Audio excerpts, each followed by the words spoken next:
کبھی میں نے خان صاحب سے کسی منصب نہ مانگی ہیں، کیونکہ میں کام کرتا ہوں، مجھے مناصب کی نہ ضرورت ہے۔ اور اب میں پاکستان میں کدھر بھی جاتا ہوں تو لوگ مجھے جو پیار دیتے ہیں، جو ان کے ہاں مجھے احترام ملتا ہے، یہ کوئی یعنی عہدوں پہ کوئی ڈیپینڈ نہیں کرتا ہے۔ البتہ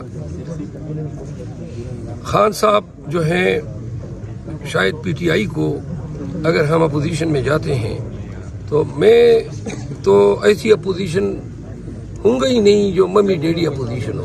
تگڑا جواب ہونا چاہیے، نہ کہ صرف تگڑا جواب، یہ سارے چور ہیں جو ٹریجری پہ بیٹھیں گے۔ یہ شہباز شریف جو ہیں، کس منہ سے اس سیٹ پہ بیٹھے گا جو پی ٹی آئی کا حق ہے؟ یعنی کہ 4 سیٹوں یا زیادہ سے زیادہ 21 سیٹوں کے ساتھ یہ پرائم منسٹر بن رہے، مذاق ہے؟ یعنی آپ زبردستی کر رہے ہیں، جیل سازی کر رہے ہیں، تو آپ شہباز شریف کو وزیر اعظم بنا رہے ہیں۔ اپوزیشن کا اگر کوئی کردار ہم نے ادا کرنا ہے، میری خواہش نہیں ہے، خان صاحب جو ہیں وہ اپنا فیصلہ کریں گے، جس کو بھی وہ نامزد کریں گے، لیکن ایک میری خواہش ضرور ہے کہ ہم آنکھوں میں آنکھیں ڈال کے جواب دیں۔ مولانا فضل الرحمان ہمیں اپوزیشن میں قبول ہی نہیں ہے۔ وہ اگر اقتدار والے ان کو نہیں لے رہے ہیں، ہمیں ان کی کوئی ضرورت نہیں ہے۔ وہ جو ہے نا، اپنے 1.5 اینٹ کی مسجد جو ہے وہ نیشنل اسمبلی سے کہیں باہر ہی بنائے۔ وہ ہمارے ساتھ کیا اپوزیشن کا کردار ادا کرے گا؟ ساری عمر اس نے حکومتوں کے مزے لوٹے ہیں، ساری عمر جو ہے اس نے عوام کو دین کے نام پہ دھوکہ دے کے ایوان تک رسائی لی ہے، اور جب بھی ایوان میں گیا ہے تو اس نے اپنا جو ووٹ ہے جو اسلام کے نام پہ لیتا آیا ہے، وہ ہمیشہ کبھی بے نظیر بھٹو مرحومہ کو، کبھی آصف زرداری کو، کبھی نواز شریف کو، کبھی مریم نواز کو، کبھی مشرف کو جو ہے ایزی لوٹ کر دیتا ہے۔ السلام علیکم، میں ہوں حسنین، آپ دیکھ رہے ہیں نیا پاکستان۔ میرے ساتھ اس وقت شیر افضل مروت صاحب موجود ہیں اور ہم ڈیرہ اسماعیل خان میں موجود ہیں۔ مروت صاحب السلام علیکم۔ بھائی شام ڈیرہ اسماعیل خان میں آپ آئے ہیں، ایک تو علی امین گنڈا پور وزیر اعلیٰ نامزد ہوئے ہیں، ان کو لے کے بھی بہت مخالفت ہے، اور جو الیکشن میں ہوا اس حوالے سے کیا کہنا چاہیں گے آپ؟ علی امین خان کی مخالفت جو ہے وہ تو وہی لوگ کر رہے ہیں جو پی ٹی آئی کا برا چاہتے ہیں۔ علی امین خان جو ہے اس نے پاکستان تحریک انصاف کے ان چند چنیدہ لیڈر میں سے ہیں جنہوں نے سب سے زیادہ صعوبتیں جھیلی ہیں۔ ان کی تمام جائیداد فی الوقت کرک ہیں، اور یہ اپنے والد صاحب کے جنازے پہ تب آ سکا جب ان کی چیف منسٹر ہونے کی اناؤنسمنٹ ہوئی۔ علی امین خان نے بڑی تکلیفیں جھیلی ہیں۔ میں چونکہ ان کا وکیل رہا ہوں، پہلے ڈی خان، پھر بکر، پھر اسلام آباد، پاکستان بھر کے درجنوں تنازعات میں ان کا ریمانڈ لیا گیا، ان کی توہین کی گئی، ان پہ تشدد کیا گیا۔ میں چونکہ وکیل اور کلائنٹ کے درمیان بڑی کنورسیشن ہوتی ہے، تو میں آگاہ ہوں کہ اس پہ ہر قسم کی صعوبتیں جو ہیں، لیکن اس کی خوبی یہ ہے کہ بڑے مشکل حالات میں یہ ڈٹ کے کھڑا رہا۔ یہ اور ہمارے سوات کے جو مراد سعید اور یہ دونوں سب سے زیادہ ہٹ لسٹ پہ رہے ہیں، اور انہی حالات کی وجہ سے یہ کبھی بھی سامنے نہیں آ سکا، حتیٰ کہ اس کی کمپین جو ہے ڈی خان واحد حلقہ تھا جہاں پہ صرف ان کی حد تک کمپین پہ قدغن تھی۔ اور مجھے ڈی خان سے ایک خاتون کی کال آئی، اس نے کہا کہ جی میں ڈکی کے علاقے سے ہوں اور میرے بھائی اور باپ کو 1 ہفتے سے اٹھایا گیا ہے، میں نے علی امین خان کے 100 ایجنٹس کو ٹرین کیا ہے، پی ٹی آئی سے میرا تعلق ہے، تو اب ادارے یہ پولیس والے یہ کہہ رہے ہیں کہ آپ نے مولانا کے لیے پروگرام کرنا ہے، تو تب آپ کے بھائی اور اس خاتون کی گفتگو کی تھوڑی دیر بعد علی امین خان کی مجھے کال آئی، تو میں نے اسے کمپین کا پوچھا، اس نے کہا جی میں کمپین کہاں سے کروں، میرے بھائیوں کو بھی اجازت نہیں ہے۔ تب ہم نے پروگرام بنایا اکنواز پارک میں جلسے کا، اور اسی روز داور خان کنڈی کے لیے ٹانگ میں جلسہ رکھا، اور وہ نقطۂ آغاز تھا یہاں پہ ہم نے ڈی خان میں کمپین لانچ کی، جس کے بعد اس کے بھائی باہر نکلے اور انہوں نے، اور یہ 8-10 دن صرف کمپین تھی ان کی۔ میں نے سوال کیا کہ ان پہ اعتراضات جو ہیں وہ میں نے جیو ٹی وی کو دیکھا ہے، جیو ٹی وی جو ہے لسانی حقوق کے حوالے سے ان کے مریم نواز کے سابقہ بیانات کو مد نظر رکھتے ہوئے کہہ رہے ہیں کہ یہ جی خواتین کے حقوق جو ہیں اس نے وائلیٹ کیے ہیں۔ مریم نواز جو ہیں وہ ایک سیاسی نمائندگی کرتی ہیں، اس کو بطور صرف خاتون نہیں تصور کیا جائے گا، ایک سیاسی لیڈر ہے، اس پہ تنقید بھی ہوگی اور پھر اس کی سرجریز کے حوالے سے ان پہ تنقید ہوئی۔ تو مریم نواز کا جو 30 سال پہلے جو تصویر یا شکل تھی اب تو مختلف ہے، تو یہ بات نہ کرنا یا اس پہ تنقید کرنا میرے خیال میں بنتی نہیں ہے، اور جیو جو ہیں یہ پروپیگنڈا چلا رہا ہے۔ باقی ہمیں کوئی پاکستان تحریک انصاف کے تمام ایم پی ایز کا ان پہ مکمل اعتماد ہے۔ سنڈے کو علی امین خان پشاور تشریف لائیں گے، میں بھی انشاءاللہ سنڈے کو وہاں پہ آؤں گا اور ہم ابتدائی جو حکومت سازی ہیں اس پہ کام شروع کریں گے۔ اچھا مروت صاحب مجھے بتائیں، جو الیکشن میں ہوا، الیکشن رات 2 بجے تک جیتا جا رہا تھا، جس میں یاسمین راشد، میجر طاہر صادق، شعیب شہین، اور اس کے علاوہ ایمان طاہر صادق، بہت سے ایسے نام ہیں، ریحانہ ڈار، یہ سب الیکشن جیت رہے تھے۔ اچانک رزلٹ چینج کیا جاتا ہے۔ اگر ہم اٹک سے اس سائڈ بات کریں، رزلٹ چینج نہیں ہوتا۔ پنجاب جو ہی سٹارٹ ہوتے اٹک سے رزلٹ چینج ہونا شروع ہو جاتا ہے، کیا کہیں گے آپ؟ یہ ریجنز میں علاقے تقسیم تھے، تو دوسری بات یہ ہے کہ چند ڈی آر اوز نے کے پی میں بھی کھل کے انکار کیا کہ ہم کوئی نتائج چینج نہیں کریں گے، اور چند ڈی آر اوز ایسے تھے یا آر اوز جو بالکل ہی سر بسجود ہو گئے تھے۔ پشاور کے 8 حلقوں میں اور 2 قومی اسمبلی کے حلقوں میں کے پی میں پاکستان تحریک انصاف کے مینڈیٹ پہ ڈاکہ ڈالا گیا۔ یہ پشاور سٹی کے 8 حلقوں کی بات کر رہا ہوں۔ اس کے علاوہ نارتھ وزیرستان میں، شانگلہ میں بھی اور چند اور جگہوں سے جو ہیں ہمارے مینڈیٹ پہ ڈاکہ ڈالا گیا، لیکن کے پی میں چونکہ کلچر ہی ایسا ہے کہ وہ لوگ جو ہیں ایسی اتنی زیادتی برداشت ہی نہیں کرتے ہیں۔ ٹھیک ہے، پنجاب میں سینٹرل پنجاب جو ہیں شاید وہاں ان کی دال نہیں گلی، اور چند حلقے جیسے علیم خان کا حلقہ ہے وہاں پہ اعجاز بھٹر جیتا ہے، یا نواز شریف کا جو اپنا حلقے پہ یہ ان کی جیت بتائی جا رہی ہے، وہاں پہ سلیکٹڈ کام کیا گیا۔ تو اس طرح اسلام آباد اور پنڈی کے تمام حلقہ جات بشمول ٹیکسلا، پھر گجر خان اور چکوال، یہ سارے ہم سے چھینے گئے ہیں۔ کل جو ہیں نیشنل اسمبلی کے ہمارے جو حلقے بنتے ہیں جس میں ہماری جیت جو ہے وہ 10 سے 30 ہزار پلس ہے، وہ ہیں 179 حلقہ جات، اور اسی طرح پروونشل اسمبلی ہیں۔ پھر سندھ میں تو لاکھوں کی لیڈ ہے، ایم کیو ایم کے امیدواروں نے 5 اور 6 ہزار ووٹ لیے نیشنل اسمبلی میں، اور ہمارے امیدواروں نے 1,30,000 1,40,000 لیے۔ 1,30,000 والا جو ہے وہ فیل کرایا گیا ہے، ایم کیو ایم والے جو ہیں جن کے 6 ہزار تھے ان کو 1,60,000 بنا دیا گیا، تو انہوں نے ڈرامہ کیا ہے۔ ٹھیک ہے، اچھا مرسا مجھے یہ بتائیں، آپ کہتے ہیں کہ باہر نکلنا چاہیے، جہاں اتنی سیلنگ برداشت کی ہے، ایک دفعہ پھر صحیح احتجاج کے لیے باہر سڑکوں پر آنا چاہیے۔ آپ کے سامنے مثال ہے اٹک کی، ایمان طاہر نکلتی ہیں، جو ان کی والدہ کے ساتھ کیا جاتا ہے، ان کے ساتھ کیا جاتا ہے، ان کے کارکنان کے ساتھ کیا جاتا ہے، تو کیا آپ اگر باہر نکلتے ہیں پھر اسی طرح تشدد اور گرفتاریاں ہوئی؟ میں آپ کو عرض کروں نا، ہم پہلے بھی باہر نکلتے تھے جب سیاہ دور تھا 9 مئی کے بعد، ہمارے 500,000 ورکر ہوتے تھے اور ان کو مار پیٹ پڑ جاتی تھی اور بھاگ جاتے تھے۔ کنونشن شروع کرنے سے پہلے میں نے پی ٹی آئی کی قیادت کے پی میں ان کو کہا کہ میں 1,000 سے ہم کنونشن نہیں کریں گے، کم از کم 5,000 لوگ مجھے جمع کر کے دو، تو پھر ہم دیکھتے ہیں کہ پولیس کس طرح مارتی ہے۔ 400 میں پہلا کنونشن تھا، آپ فوٹیجز آپ کو ملے گی، جہاں پہ 5,000 پلس ہمارے پاس ورکر جمع ہوئے ہیں۔ ایک بھی کنونشن ایسا نہیں تھا جہاں پہ پولیس کو ضرورت ہوئی ہو کہ وہ ان کو ڈسپرس کر۔ ہاں البتہ راستے میں مجھے روکنے کی کوشش کی گئی، ٹیئر گیس کی گئی، دیر میں فائرنگ کی گئی، باجوڑ میں فائرنگ کی گئی۔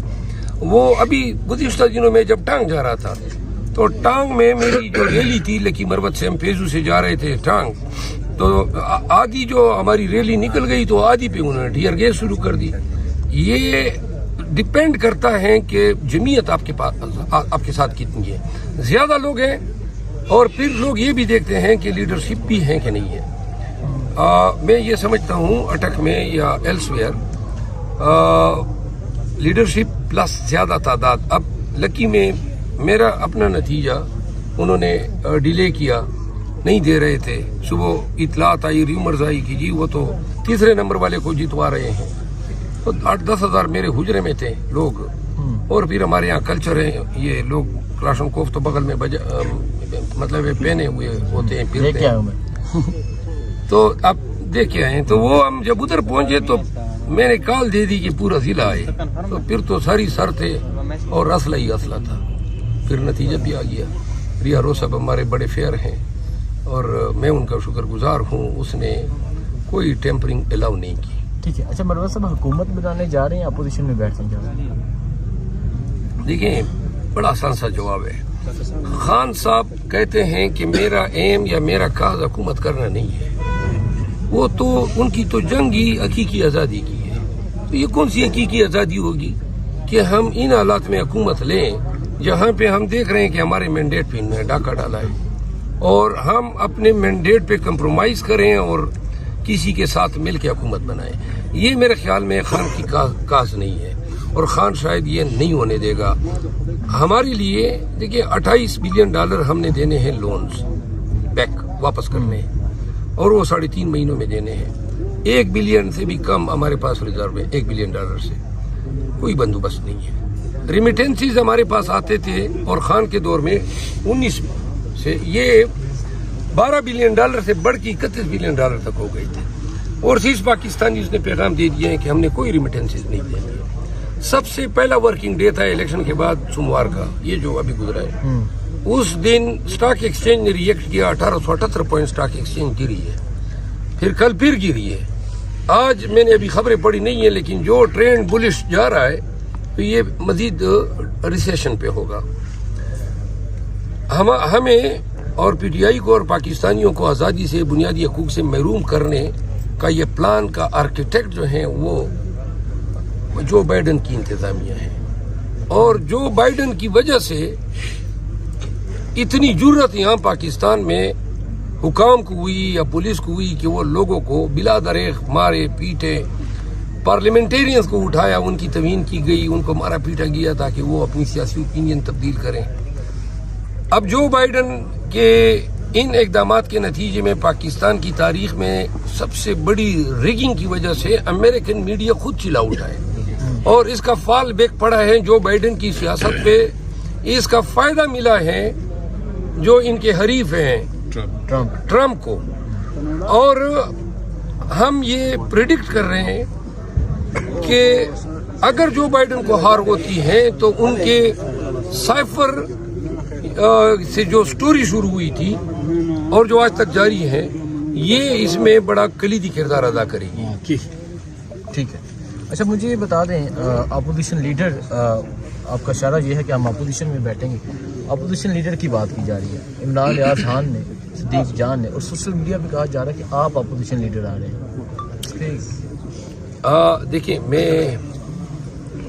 میں نے خان صاحب سے کسی منصب نہ مانگی ہیں, کیونکہ میں کام کرتا ہوں, مجھے مناسب کی نہ ضرورت ہے. اور اب میں پاکستان میں کدھر بھی جاتا ہوں تو لوگ مجھے جو پیار دیتے ہیں, جو ان کے ہاں مجھے احترام ملتا ہے, یہ کوئی یعنی عہدوں پہ کوئی ڈیپینڈ نہیں کرتا ہے. البتہ خان صاحب جو ہیں, شاید پی ٹی آئی کو اگر ہم اپوزیشن میں جاتے ہیں تو میں تو ایسی اپوزیشن ہوں گا ہی نہیں جو ممی ڈیڈی اپوزیشن ہو. تگڑا جواب ہونا چاہیے. نہ کہ صرف تگڑا جواب ہو. یہ سارے چور ہیں جو ٹریجری پہ بیٹھیں گے. یہ شہباز شریف جو ہیں, کس منہ سے اس سیٹ پہ بیٹھے گا جو پی ٹی آئی کا حق ہے, یعنی کہ 4 سیٹوں یا زیادہ سے زیادہ 21 سیٹوں کے ساتھ یہ پرائم منسٹر بن رہے. مذاق ہے. یعنی آپ زبردستی کر رہے ہیں, جیل سازی کر رہے ہیں, تو آپ شہباز شریف کو وزیر اعظم بنا رہے ہیں. اپوزیشن کا اگر کوئی کردار ہم نے ادا کرنا ہے, میری خواہش نہیں ہے. خان صاحب جو ہیں وہ اپنا فیصلہ کریں گے, جس کو بھی وہ نامزد کریں گے, لیکن ایک میری خواہش ضرور ہے کہ ہم آنکھوں میں آنکھیں ڈال کے جواب دیں. یہ حکومت کیا کریں گے؟ چو چو کا مربع ہوگا. M Q M, people party, P M L N, اور یہ سارے ہماری سیٹوں کے چور ہیں. تو لہذا یہ لوگ اگر حزب اقتدار میں بیٹھیں گے تو میرا خیال ہے ان کو صحیح اپوزیشن ادا کرنے کے لیے ضروری ہے کہ ان کی صحیح اناٹمی ہو، اسکیتنگ کرٹیسزم ہو، اور ہم ملک کی فلاح میں، جمہوریت کی فلاح میں وہ کردار ضرور ادا کریں گے جس سے پاکستان کی فلاح اور بقا کے دروازے کھلے. ٹھیک ہے. مولانا فضل الرحمان صاحب نے اپوزیشن میں بیٹھنے کا فیصلہ کیا، آپ بھی انہی بینچوں میں ہوں گے جہاں وہ ہوں گے، کیا کہیں گے آپ؟ مولانا فضل الرحمان ہمیں اپوزیشن میں قبول ہی نہیں ہے. وہ اگر اقتدار والے ان کو نہیں لے رہے ہیں، ہمیں ان کی کوئی ضرورت نہیں ہے. وہ جو ہے نا اپنے 1.5 اینٹ کی مسجد جو ہے وہ نیشنل اسمبلی سے کہیں باہر ہی بنائے. وہ ہمارے ساتھ کیا اپوزیشن کا کردار ادا کرے گا؟ ساری عمر اس نے حکومتوں کے مزے لوٹے ہیں، ساری عمر جو ہے اس نے عوام کو دین کے نام پہ دھوکہ دے کے ایوان تک رسائی لی ہے، اور جب بھی ایوان میں گیا ہے تو اس نے اپنا جو ووٹ ہے جو اسلام کے نام پہ لیتا آیا ہے وہ ہمیشہ کبھی بے نظیر بھٹو مرحومہ کو، کبھی آصف زرداری کو، کبھی نواز شریف کو، کبھی مریم نواز کو، کبھی مشرف کو جو ہے ایزی لوٹ کر دیتا ہے. تو لہذا یہ ایزی لوٹ اپوزیشن میں ہمیں قبول نہیں ہے. ٹھیک ہے. ابھی صدیق جان نے ایک ٹویٹ لکھی ہے، میں وہ دیکھ رہا تھا. صدیق جان کہتے ہیں کہ وہ کیا منظر ہوگا جب اپوزیشن لیڈر شیر افضل ہوگا اور اسی اپوزیشن بینچوں میں مولانا صاحب بیٹھے ہوں گے. اس پہ کیا کہیں گے آپ؟ میرا خیال ہے کہ مجھے رول دیکھنے پڑیں گے کہ مولانا صاحب کے لیے ہم ان کی بھی مرضی ہوگی کہ ہم ان کو درمیان میں کرسیاں رکھوا دیں، کبھی ادھر آئیں کبھی ادھر جائیں، جو ان کی عادت ہے. خدا ملا نو وصال سنم. سر آج میں کیا درمیان تو بہت خطرناک ہوتا ہے سر. کیا پیغام دینا چاہیں گے؟ پیغام میں بیٹھے ہیں آپ. میں ڈیرہ آیا تھا علی امین خان کے والد صاحب کی تعزیت کے لیے آیا تھا. ڈیرہ وہ شہر ہے جہاں میں نے تعلیم حاصل کی. یہاں میں 3 دفعہ جج رہا ہوں ڈیرہ اسماعیل خان میں مجھے اس شہر سے بہت لگاؤ ہے. میں پرانے اپنے یہاں پہ لسی کی دکان پہ گیا جہاں میں لسی پیا کرتا تھا، سر وہ جلیبی یاد ہے. اور ڈیرہ اسماعیل خان جو ہے نا یہ میرا بہت فیوریٹ شہر ہے. یہاں کے لوگ مجھے بڑے عزیز ہیں، خصوصاً سرائی کی اسپیکنگ. وہ بڑے ڈوسائل لوگ ہیں. بڑے ہمارے پٹھانوں کے آنے سے تھوڑی سی وائلنس بڑھ گئی ہے، لیکن ڈیرہ کی اپنی ایک شناخت ہے. اور پیغام میرا یہ ہے پنجاب کے لیے ضرور. پنجاب نے کمال کر دیا، باوجود اس کے کہ پنجاب میں کمپین نہ کرنی دی گئی. انہوں نے ایسا انتقام لیا ہے اور خان کے ساتھ ایسی حب کا اظہار کیا ہے کہ سارے وہ لوگ حیران و پریشان ہیں کہ ہم نے کیا سوچا تھا اور پنجاب نے کیا کر دکھایا. نیک تمناؤں کے ساتھ ایک امید سحر ہیں ہمارے لیے، پاکستان کے لیے اور خان کے لیے بڑے اچھے ایام آ رہے ہیں.